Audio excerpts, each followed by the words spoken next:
스토아 학파 혹은 스토아 철학은 에피쿠로스 학파처럼 마케도니아의 알렉산더 대왕의 정복 전쟁으로 황폐해지고 피폐해진 고난의 시대의 생존을 위한 철학으로 등장했습니다.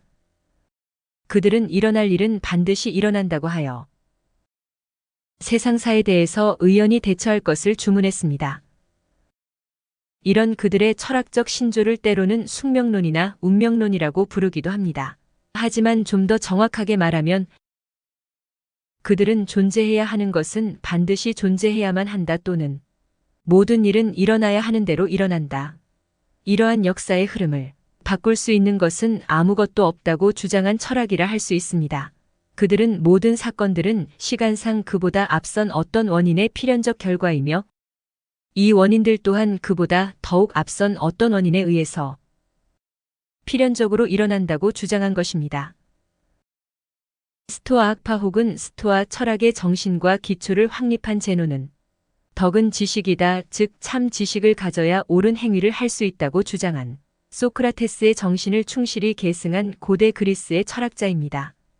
키프러스의 키티온 출신이기 때문에 엘레아 학파의 제논 즉 엘레아의 제논과 구분하기 위해서 키티온의 제논이라고 부르기도 합니다. 제논은 스토아 학파 혹은 스토아주의 철학의 체계적인 창시자입니다. 세 시기로 구분되는 스토아 학파를 대표하는 철학자들로는 제논을 위시로 해서 클레안테스, 크리시포스, 세네카, 에픽테토스, 그리고 로마 황제 마르쿠스 아우렐리우스 등이 있습니다. 스토아주의 철학은 신과 사물, 진료적인 것을 포함한 일체의 것들을 물체로 파악합니다. 스토아적 유물론이라고 하겠습니다.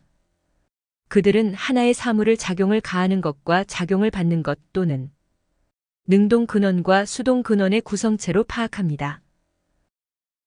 그리고 이 두 근원을 각각 신과 진료라고 부릅니다. 또 능동 근원으로서의 신을 원인, 로고스, 설계하는 불, 푸네우마 등의 이름으로도 불렀습니다. 작용하는 자연이라는 표현은 르네상스 시대의 철학자 브루노, 그리고 그의 영향을 받은 근대의 스피노자의 용어로 표현하면 능산적 자연에 비교될 수 있습니다. 반면에 진료는 제일 진료 혹은 아직 어떤 것이 아닌 실체, 기체 등으로 부르기도 합니다. 이러한 신과 진료라는 두 근원을 모두 물체라고 불렀습니다. 특히 작용하는 자연, 능동 근원, 능산적 자연으로서의 신의 물체성에 대한 그들의 사고는 매우 독창적인 것입니다. 이에 대해서 좀 더 살펴보려고 합니다. 스토아 철학은 전체 우주의 두 가지 근원, 즉 작용을 가하는 것과 작용을 받는 것이 존재하는데 작용을 받는 것은 진료이며 작용을 가하는 것은 그 진료 안에 있는 원리, 즉 신이다. 이 신은 영원하며 진료 전체를 관통해서 하나하나의 사물들을 만들어낸다라고 주장합니다. 또한 황제 마르쿠스 아우렐리우스가 말한 바 있듯이 스토아주의는 항상 이 우주를 하나의 살아있는 유기체로, 하나의 유일한 실체로, 그리고 하나의 유일한 영혼으로 생각하라는 신조를 지녔습니다. 그들은 자연 안에서 일어나는 모든 일은 자연을 지배하는 신성한 법칙에 따라서 일어난다고 믿었습니다. 이러한 신 또는 자연 혹은 로고스의 법칙을 이성 법칙으로 생각했기 때문에 자연의 법칙은 곧 이성의 법칙이며 신의 법칙이기도 하였습니다. 따라서 그들은 세상의 모든 일들을 자연 혹은 신의 섭리에 따라서, 즉 신의 의지나 목적 때문에 발생한다고 주장합니다. 그러면 자연은 의지를 지니고 있다는 것이 될 것입니다. 어떻게 자연이 의지적 존재로 파악될 수 있는 것일까요? 스토아 학파를 계시한 제논은 헤라클레이토스의 로고스의 철학과 소크라테스의 사상을 하나의 철학으로 체계화한 것에 있습니다. 스토아 철학은 물질적 자연의 질서와 인간 이성의 질서는 모두가 세계적 이법 즉 로고스의 현현으로서 동일한 것이라고 보았습니다. 그리고 이 로고스를 우주를 꿰뚫고 있는 푸네우마, 즉 세계 영혼이라고 불렀습니다. 이 푸네우마는 우주와 신체 안에 생기를 주는 따뜻한 숨을 의미합니다. 그러므로 로고스와 푸네우마는 스토아 철학의 핵심 개념입니다. 로고스의 현현으로서 푸네우마는 무기물에서는 기계적으로 작용하고 식물에서는 생명으로, 동물에서는 비이성적 영혼으로, 인간에서는 이성적 영혼으로 활동하는 존재입니다. 현대적으로 말하면 자연계를 지배하는 법칙적 힘과 같은 것인 동시에 인간의 자연 본성을 규정합니다. 인간도 만물의 한 성분이요. 따라서 인간과 자연은 이 푸네우마의 지배를 벗어날 수가 없습니다. 보통 말하듯이 푸네우마는 세계에 내재하는 범신론적인 것으로만 보기 어렵습니다. 유신론의 근본 특징인 의식성도 지니고 있으며 모든 존재하는 것들을 생성하고 지배하는 필연적인 법칙적 힘이기도 합니다. 인간의 삶도 이 로고스와 푸네우마를 결코 벗어나거나 넘어설 수 없습니다. 모든 존재하는 것들은 활동하는 존재로서 로고스와 푸네우마의 필연성 법칙에 따르고 있기 때문입니다.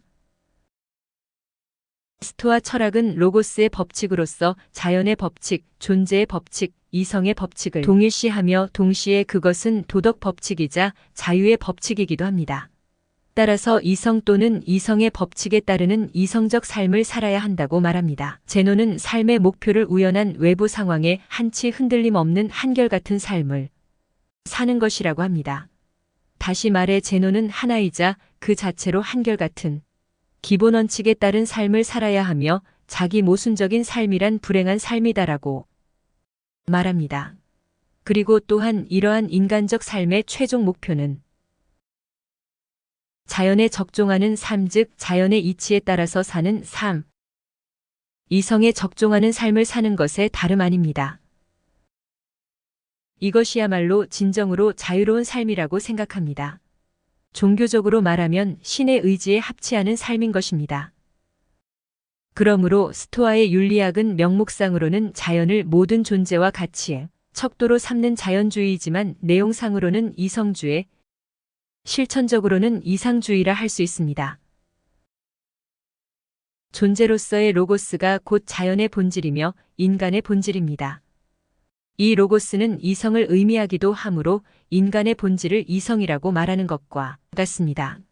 이성에 따른 삶은 영혼의 병이라고도 할 정념과 격정에 대항해서 이성적인 세계 질서에 합치하기 위해서 또는 정념이나 격정, 번뇌로부터 해방된 진정으로 자유로운 삶을 살기 위해서 인간은 무정념의 부동심 즉 아파테이아를 지녀야 합니다. 부동심은 무감각한 둔감성의 상태가 아니라 저돌적인 정념을 극복한 자족의 경지를 이룹니다. 자연에 적종하는 생활은 정념과 격정과 번뇌에 빠지지 않는 흔들림 없는 삶을 사는 것을 가리킵니다. 이런 삶은 세속적인 쾌락과 행복을 노리지 않고 이성적 의지를 유감없이 발휘하는 삶을 사는 것을 의미합니다. 이런 마음과 의지로 충만해 있는 상태를 덕이라 부릅니다. 즉, 그들에게는 이런 덕의 상태에 도달한 것 자체가 곧 행복 혹은 행복한 삶을 의미합니다. 즉, 선악의 표준은 덕의 유무에 있습니다. 덕이 선이요, 덕 없음이 악입니다. 생명, 건강, 빈부 같은 것, 또 아름다움, 쾌락과 고통, 명성, 권력 같은 것은 덕을 소유하고 있는 현자에게는 선도 악도 아닌 중성적 무기, 즉 사소한 것에 불과하거나 관심을 둘 만한 가치를 지닌 것이 못됩니다. 심지어 유쾌함도 선 자체인 것이 아니라 이성에 적종한 삶을 사는 데에 수반하는 부산물일 뿐입니다. 그러므로 스토아 학파가 요구하는 삶의 방식은 세상 사람들의 일반적으로 살아가는 방식과 뚜렷이 구별됩니다. 또한 이처럼 이성의 법칙에 따라서 사는 당착 없는 생활 즉 시종일관 한결같은 삶은 쾌락과 행복을 누리지 않고 진정한 자아의 보존을 통해서 성취될 수 있습니다. 원래 인간에게는 자아를 유지하고 완성하려고 하는 카테콘타 즉 인간으로서 마땅히 해야 하는 행위가 있으며 이에 대한 통찰을 통해서 그에 일치하는 행위를 하는 것을 카토르토마 즉 바른 행위라 하여 이를 바로 덕이라 하였습니다. 이런 의미의 덕을 얻기 이전에 카테콘타에 대한 통찰이 선행해야 합니다. 이는 덕은 지식이다라고 주장한 소크라테스의 사상을 계승한 것이라 할 수 있으며 이런 통찰에 이르기 위해서는 의지력과 인내력, 신중함이 필수적으로 요구됩니다.